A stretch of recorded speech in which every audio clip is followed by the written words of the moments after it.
আমার নেতার রক্ত জড়িয়েছেন, এর প্রতিটা ফুটা রক্তের হিসাব আমরা নিব ইনশাআল্লাহ। এই অথর্ব পাগল মাতাল নির্বাচন কমিশনের পদত্যাগ না করা পর্যন্ত বাংলাদেশের কোন নির্বাচন করতে দেয়া হবে না।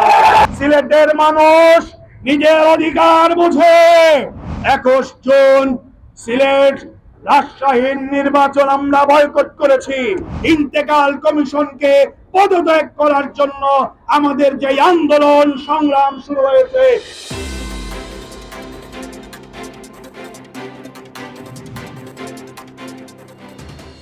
আরো অনেকেই আছেন, অনেকেই বিদেশ থেকে সিলেটে আসতেছেন।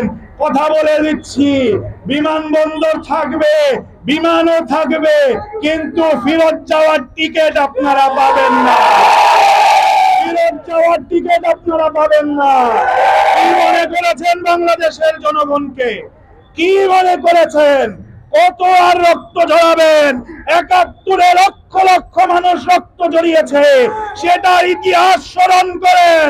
প্রয়োজন হলে এখনো রক্ত ঝরাবো। আপনাদের মতো স্বৈরাচারীর হাতে আমরা রক্ত ঝরালে আপনাদের মস্তক ভেঙে চুরমার করে রক্ত ঝরাবো। আমাকে হুমকি দেওয়া হয়, আমার উপরে হামলার হুমকি দেওয়া হয়, আমাকে হত্যার হুমকি দেওয়া হয়, আমাকে মামলার ভয় দেখানো হয়। আমি জিজ্ঞেস করতে চাই, নির্বাচন বয়কট ঘোষণা দিয়েছি, এরপরেও যদি এই অবস্থা হয়, তাহলে নির্বাচনে থাকলে আপনাদের কি অবস্থা হতো? আমাকে এই ভয় টয় দেখিয়ে লাভ নাই। আমি মানুষের জন্য সেবা করি। নির্বাচনী সভায় বলেছি, মানুষের কাছে দোয়া চেয়েছি এটাই, যে আপনারা শুধু এটা দোয়া করবেন, আপনারা শুধু এটা দোয়া করবেন যে আপনাদের সেবা করা অবস্থায়, আপনাদের সেবা করতে করতে যাতে মৃত্যুবরণ করি। আপনাদের নগরবাসীর কাছে এটাই চাওয়া আমার। এবং এই প্রহসনের নির্বাচনকে আমরা বয়কট করেছি। সিলেটের আলেম ওলামা সবার সাথে আমি কথা বলেছি, সিলেটের সাধারণ মানুষের সাথে আমি কথা বলেছি, সবাই একমত হয়েছেন যে হ্যাঁ, এই নির্বাচনে আর অংশ নেওয়া যায় না। এই নির্বাচন প্রহসনের নির্বাচন, সাজানো নাটক, সবকিছু এখানে মঞ্চায়িত করা হচ্ছে। এই সাধারণ মানুষের আস্থা নিয়ে, মানুষের আবেগ নিয়ে এখানে ছিনিমিনি খেলা হচ্ছে। এটার প্রতিকার আপনাদেরকে দিতে হবে। আমরা এটার প্রতিকার নিব। আমার নায়েবে আমিরের রক্ত ঝরিয়েছেন, আমার নেতার রক্ত ঝরিয়েছেন, এর প্রতিটা ফুটা রক্তের হিসাব আমরা নিব ইনশাআল্লাহ। আমরা আগে ঘোষণা দিয়েছিলাম, জাতীয় সংসদের কোন নির্বাচনে আমরা অংশ নিব না। এই সরকারের অধীনে, এই নির্বাচন কমিশনের অধীনে জাতীয় সংসদের কোন নির্বাচনে অংশ নিব না। আমরা এখন ঘোষণা দিয়েছি, এই সরকারের পদত্যাগ না হওয়া পর্যন্ত, এই অথর্ব পাগল মাতাল নির্বাচন কমিশনের পদত্যাগ না করা পর্যন্ত বাংলাদেশের কোন নির্বাচন করতে দেয়া হবে না। আমরা কোন নির্বাচনে অংশ নিব না ইনশাআল্লাহ। এখন থেকে আমাদের চূড়ান্ত আন্দোলন শুরু হয়েছে। আমাদের এই আন্দোলন সার্বিক সফলতা না পাওয়া পর্যন্ত আন্দোলন বন্ধ হবে না। দেশব্যাপী আন্দোলন হবে, সুশৃঙ্খল আন্দোলন, জনগণের সাথে আন্দোলন, জনগণের একাত্মতায় আন্দোলন। এই আন্দোলনের মধ্যে আপনারা যদি বিশৃঙ্খলা সৃষ্টি করার চেষ্টা করেন, আপনাদের বিভিন্ন সংস্থা দিয়ে যদি বিশৃঙ্খলা সৃষ্টি করার চেষ্টা করেন, মনে রাখবেন, শাহজালাল এখানে এসে জালেমদেরকে উৎখাত করেছিলেন।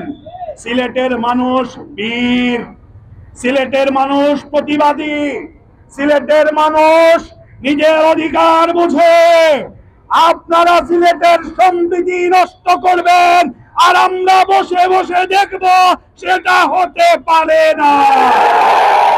সিলেটের মানুষ আপনাদেরকে প্রতিহত করবে।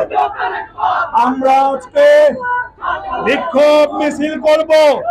এই বিক্ষোভ মিছিল পরে আমাদের পরবর্তী কর্মসূচি আসছে। 21 জুন সিলেট রাজশাহীর নির্বাচন আমরা বয়কট করেছি। আমরা প্রতিটি কেন্দ্রে কেন্দ্রে জনসাধারণকে আহ্বান জানাচ্ছি, এই অথর্ব, এই পাগল মাতাল নির্বাচন কমিশনকে বয়কট করার লক্ষ্যে এবং অবৈধ এই সরকারের পদত্যাগের দাবিতে এই বাংলাদেশের আলেম ওলামাদের উপরে হামলার প্রতিবাদে সাধারণ নিরীহ মানুষকে অন্যায়ভাবে জেলে বন্দী করে রাখা রাজবন্দীদের মুক্তির দাবিতে আগামী 21 জুন আমরা কেউ ভোট কেন্দ্রে যাব না। আমরা কেউ ভোট কেন্দ্রে যাব না। আমরা কেউ ভোট কেন্দ্রে যাব না। ইনশাআল্লাহ সিলেটের মানুষ এই নির্বাচনকে বয়কট করেছে এবং এই সিলেটের মানুষের সেবক হয়ে বেঁচে থাকবো, এই দোয়া সকলের কাছে কামনা করছি। এবং আগামী দিনের প্রত্যেকটি আন্দোলন সংগ্রামে এই অবৈধ সরকারের প্রত্যাহার, এই অবৈধ সরকারকে পদত্যাগ করতে বাধ্য করার জন্য এবং নির্বাচন কমিশন অথর্ব এই নির্বাচন কমিশনকে ব্যর্থ এই প্রধান নির্বাচন কমিশনার সহ তার নির্বাচন কমিশন ইন্তেকাল কমিশনকে পদত্যাগ করার জন্য আমাদের যে আন্দোলন সংগ্রাম শুরু হয়েছে, নগরবাসীর সহযোগিতা চেয়ে বক্তব্য শেষ করছি। আল্লাহ হাফেজ। আসসালামু আলাইকুম।